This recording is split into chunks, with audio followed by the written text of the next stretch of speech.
Hello, my name is Creostix, and welcome back to D4 Dark Dreams Don't Die. And without further ado, let's plunge back into whatever the hell we're gonna see next. Yeah. We have a helpful flowchart to, like, right, he was Forrest Kaysen, right. Okay, I forgot his name already like before, but yeah, Forrest Kaysen, sure. Okay. I didn't see you again this time either. Right? Little Peggy. Yeah. Passenger simply vanishing from an aircraft mid-flight. Right. Does that sound possible to you? Well, it kinda happened, I guess, but, you know. Unbelievable. What are you doing here? Well. This plane is going down. Fucking with my fake eye, weren't you? No more Ooh. messing with this puppy. Yep, I'm looks knocking familiar. This one out of the park. Let him go.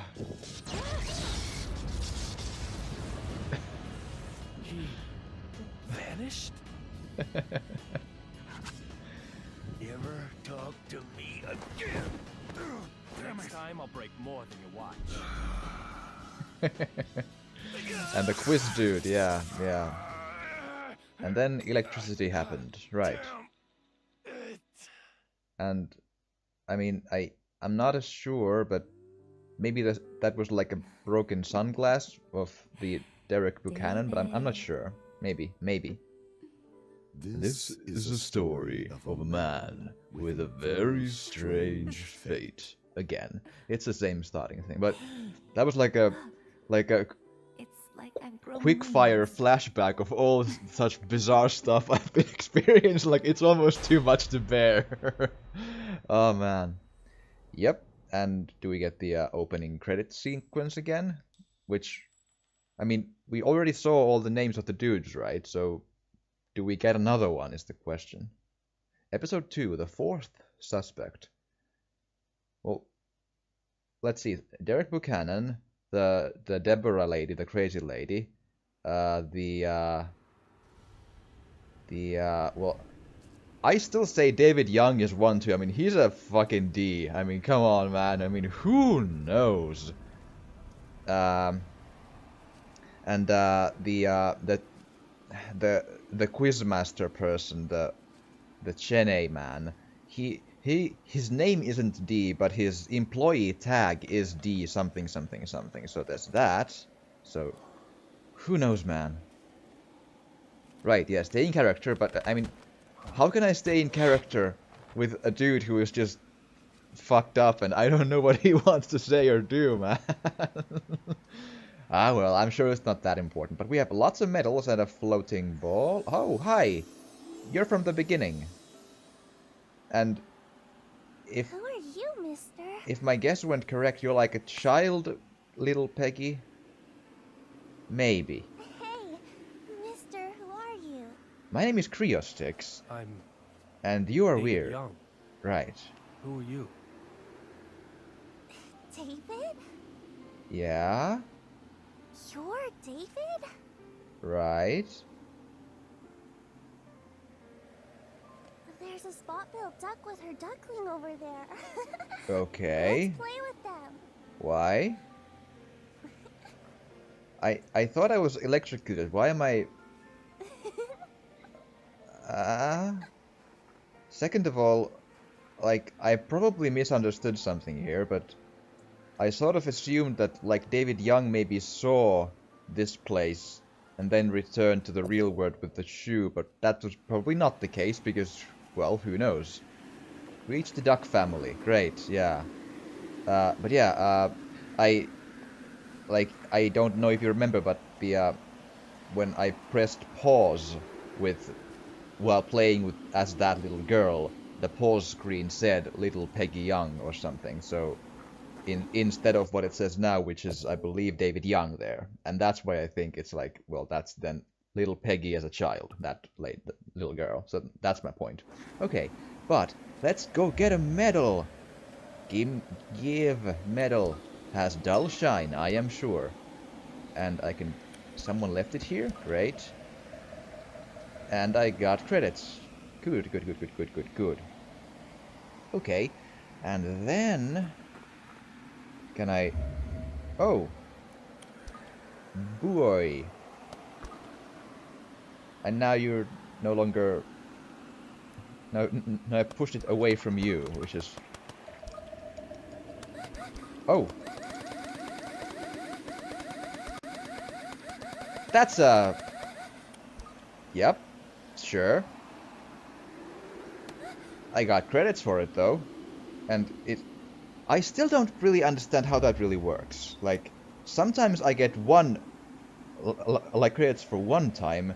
Sometimes like 2 or 3. Sometimes I get a lot more. Like, I've seen 6, and that was a lot more than 6, I think, too. So maybe it works like in Super Mario Brothers, you know, when you have those, like, the block with the, like, multiple coins in one block, and you need to just jump on it pretty fast to get, like, say 5 or 6 or 7 instead of just 1 or 2, I think.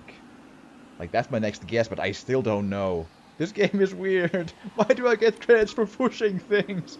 Especially people. It feels so wrong somehow. I don't know. Oh, you can teleport. I can't interact. Oh, I can interact with you. Can I do it? Nope, but no longer like I get credits for it. Okay, actually, I'm pretty glad I don't get any more credits for it. It was a hilarious moment, yes, but yes, I don't feel comfortable pushing the characters here. It feels wrong. It just does. Blowing in the wind, and I can't do anything more than that one time. Okay, danger thin ice on a buoy. Are you sure you know what a buoy is? Because that's a stick. Or a pole. A buoy is like a... It's like a...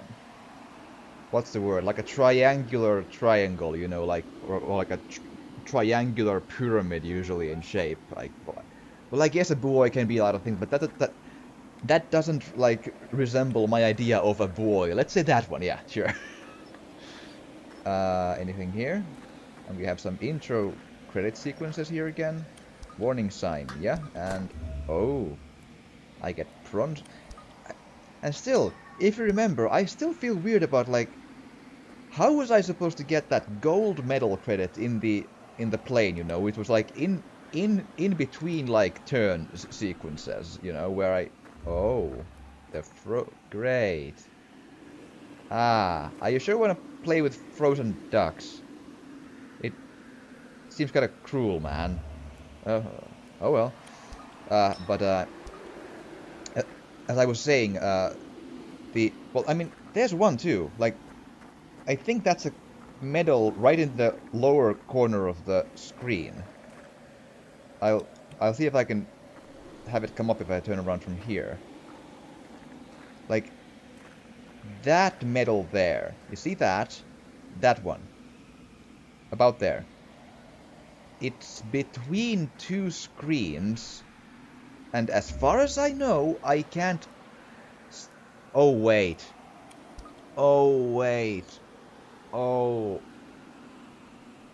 it has never come up since then, but there was a mechanic to turn, or like lean a bit. Oh, right, the weird case where the right bumper makes him lean so I can see more to the left. Because, yeah, and the left bumper makes me see more to the right.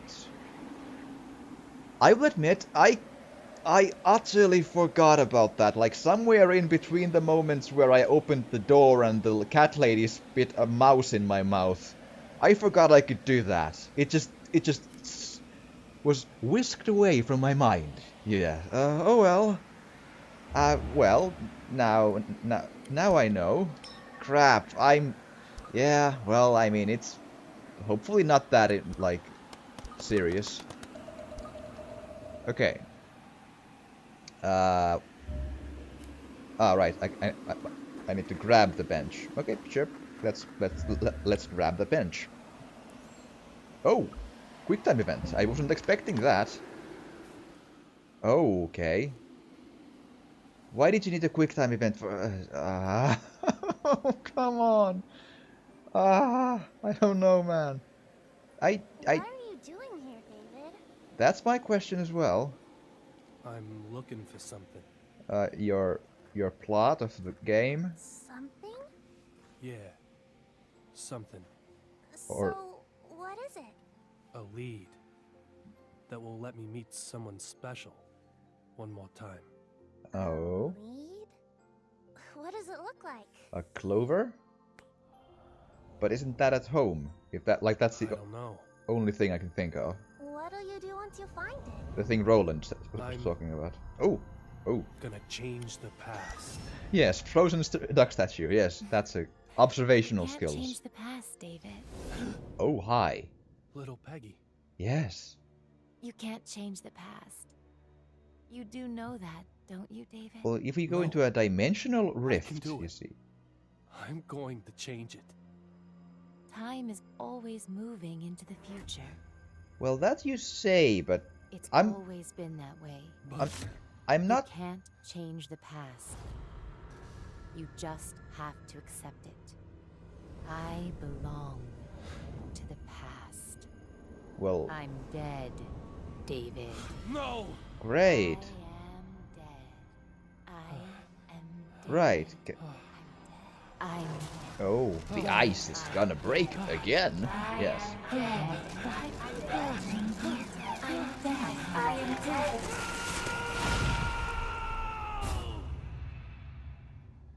Okay. Back home? Back home, I think. Was that vase there before? Or vase? However you pronounce that. I was kind of expecting him not to be home. It's always this way. When I'm diving into the past Right. and I fall asleep, I get knocked out, I end up back here. Oh. But weren't you sort of wanting to go back here anyway? Because one, you quote-unquote solved what, like that the plane was like in a different place, a different plane, different flight, but same people. So that's that the place or dimension or whatever changed. So you solved that, and then you wanted to go home to Daddy. find the clover. So, Daddy? which would be here somewhere. Hi, Amanda? Daddy! Amanda, right? It's really gotten late. Okay. This belongs to the person who jumped me on the passenger flight. If I- this is a fragment of some sunglasses, then that narrows it down to only one suspect. I still think Buchanan, the federal whatever he was. But Marshall? is he really the type to use a stun gun? I don't think it was a stun gun, but a taser. It's a different thing. It's no good. If I'm correct. This is But unfitting, little I- Peggy. I could be wrong. That's what I just thought. But then again, yeah, if it's like a Teddy's laptop. stun gun, sure. Why not? Don't read someone's laptop. It isn't nice. He may or may not be helping you, but he is giving you a quote-unquote reason to live by... Okay, I'll check that just as first as I check... Do I have anything I need to see here? Or, well... Again, I got a lot of credits from pushing it a lot. So, I guess that's the point. Like, push things a whole fucking bunch. And then I get more than one or two. Like, that's what it looks like. Is there anything new? False memories. Super string theory. What do you mean false memories? Or like, is it just about false memories, not... A new item it is, though. Okay. Scrapbook item 18. Science into the future. Crossing the walls of time.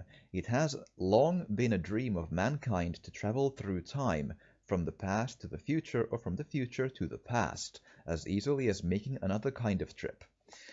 This concept, generally called time travel, had once been considered something that would remain forever in the realm of science fiction.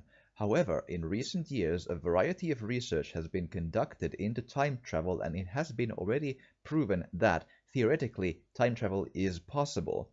That said, the methodology lies outside of the general concept of time travel, with an inability to go to the past, with travel only possible into the future, and that travel itself taking a long time.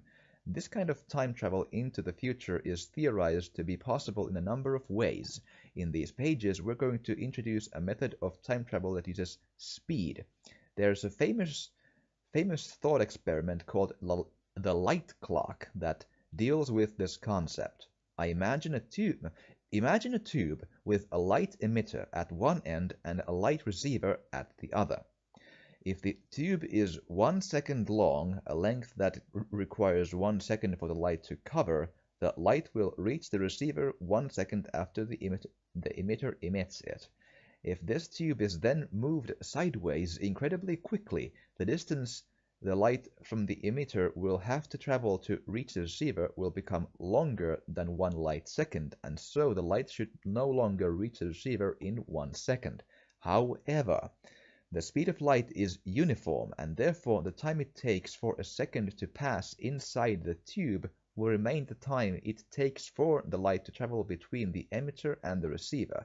This means that the flow of time inside the tube will be slower than the flow of time outside.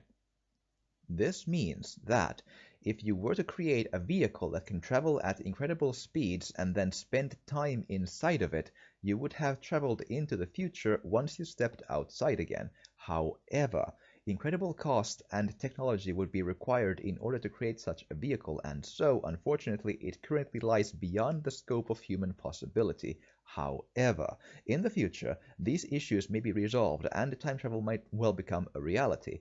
When that happens, would you have the bravery to take a one-way trip into the future?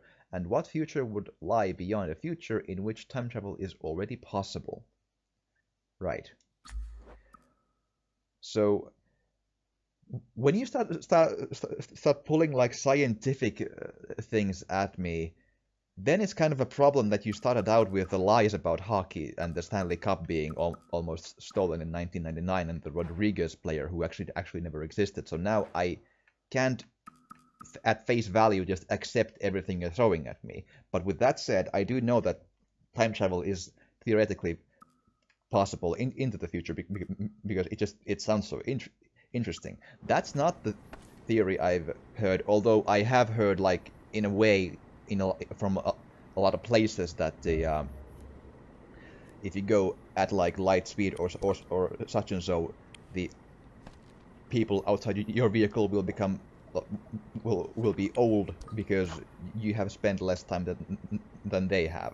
But though I'll get back to that maybe. Scrapbook item 19. Why is BitJoule free from inflation? BitJoule is a digital virtual currency that can be used for any and all transactions in any country so long as both of the involved parties agree. If you have a computer and the special excavation software called Golden Pick, anyone can mine BitJoules. So why doesn't inflation occur, and how is a stable supply maintained? The secret lies in the Golden Pick itself. This mining software not only manages the assets of the users performing the mining, but also controls the distribution volume and point of issue bit of Joule, along with overall reserves. As users increase and the market becomes more active, adjustments are made to keep the market flush with BitJoule, and on the other hand, if volume increases too much, then further if the volume increases too much, then further mining is restricted. There should be maybe a comma, but whatever. This system means that the total volume of BitJoule in the world will remain constant even if the number of users mining it suddenly increase, and this maintains the value of the currency. At a glance, this looks like a system that will quickly collapse, but it actually has a clever system in place to maintain the value of the currency. This software is also completely open to source, and this fair and secure system is the aspect that our magazine believes sets BitJoule so far apart from other digital currencies. It is definitely another prime example of the requirement for reliability and trustworthiness even in the digital world. However, there is still one mystery about BitJewels. The one who wrote this incredible program in the first place remains unknown and anonymous. Just what kind of person created this vast digital currency network? Rest assured, we will continue to pursue the mysteries of BitJewel in the future. Right. Crypto thing, economics. But, yeah, but the one way I heard like time travel could be possible in the future is never eaten one. You've eaten 3. Oh wait, no, you opened 3. Right, sorry. My bad. That's true. You opened 3, not 8. But anyway,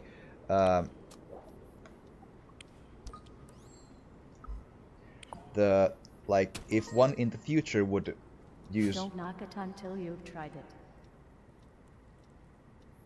Sure. If in the future one would use a spacecraft to go nearby-ish to a black hole, just close enough that they don't get sucked in and nothing bad happens technically to them, then the amount of gravitational pull will distort time in a sense that the time for them will slow down immensely, and then they would be able to just technically time travel into the future by just being nearby the black hole in the spaceship for like, let's say some hours, for example, and then in the actual like Earth, time would have passed for, well, depending on where they are, much longer, like maybe days or weeks or months or even years or who knows, decades even or more. So that's like the one way that people theorize that it could one day happen, but well, who knows, man. Worrying about risks is a risky way to spend your time. That's true. That's actually true, yeah. I can agree with that. If possible, you should always remain calm and not worry about risks unless they are like, well, avoid stupid risks, though. Eat sweets when you do work that requires brain power.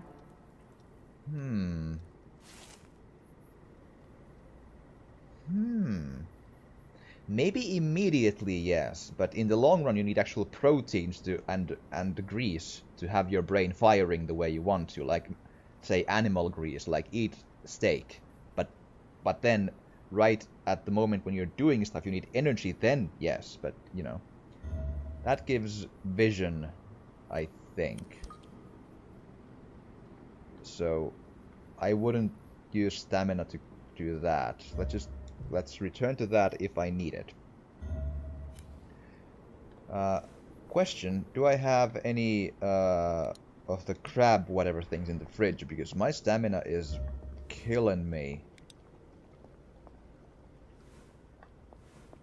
Go it here. This is kind of a cozy, like, I love exploring little things like that. Just like, for example, I love most of the Sherlock Holmes games. Like they have their problems, but I love exploring and just, you know, looking at things, and you know, that's like those sort of adventure mechanics are fun. Aw, my crab hands are gone. And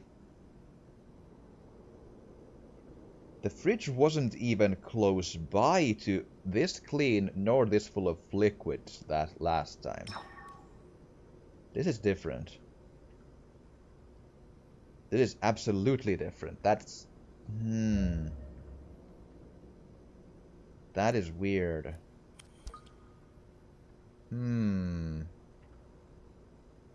Or did Teddy, like, clean everything? I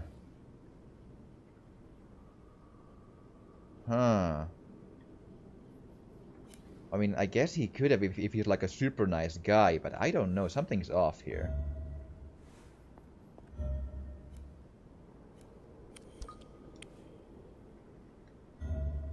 Okay.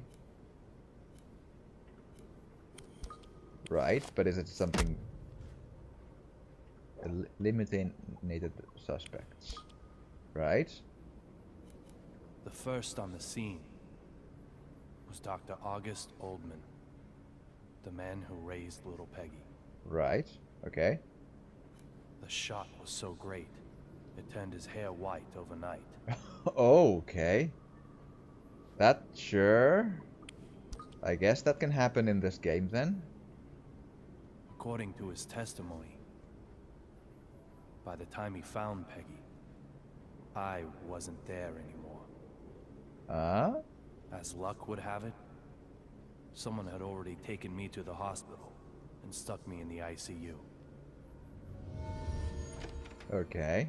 After recovering and returning home, I found him there. Oh.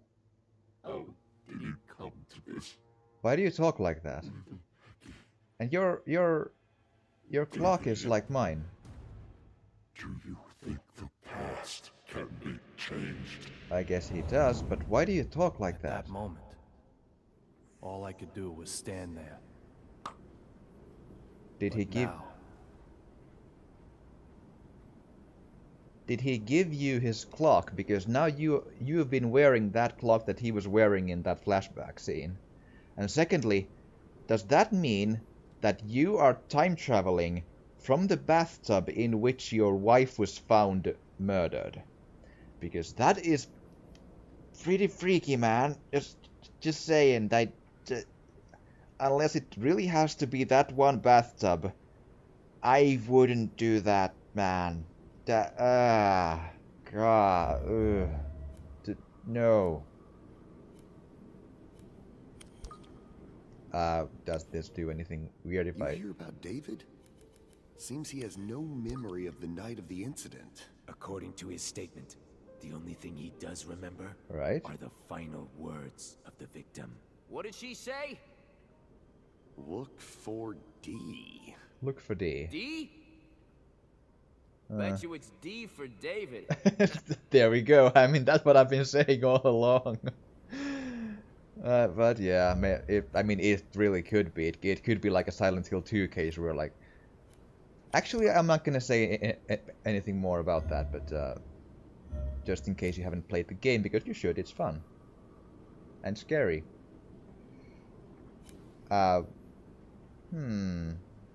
Let's take one just to, you know...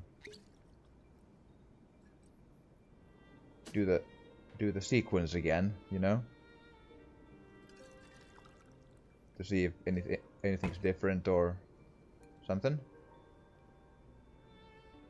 And you know, I think everyone needs a drink at some point of this game.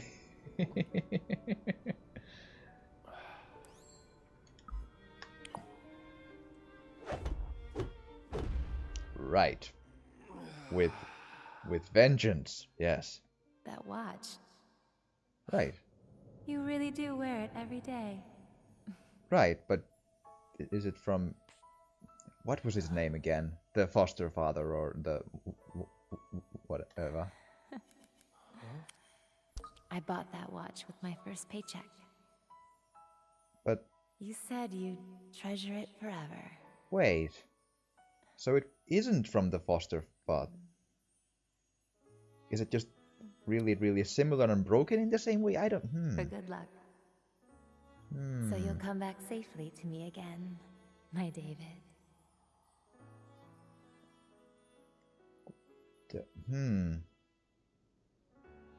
Maybe I'm just like jumping onto a red herring here, but...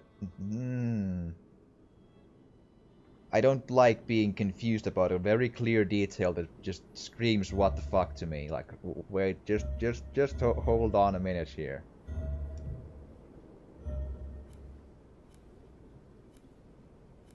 She bought a rack. Okay, great. Alright, there's more bandages, but I think I'm pretty good on health, right? Yeah, like it's kind of confusing how that's marked, but like 1, 2, 3, 4, 5, 6, 7, 8, 9, 10. Or do I have a maximum of 13 now? Just give me just a hot second. Or no. I think what has happened is maybe I have... Or do I?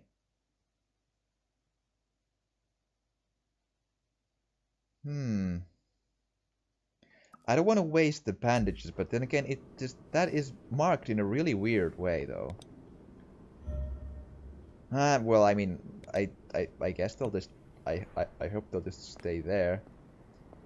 There's some numbers on above the phone there, but that's just for saving the game. But bill paid by father. Totally So you have a father who pays your boat. Oh wait, what's that? A desert box. Teddy bought this a gift. What?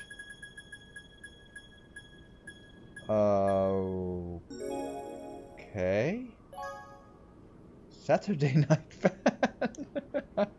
Okay, yeah, that's sure. With the Saturday Night Pants, I believe I am all out of time for this episode. I'll be continuing to confuse myself with this later on. I hope you've enjoyed this. If you have, please do drop a like or a comment or even subscribe if you want to.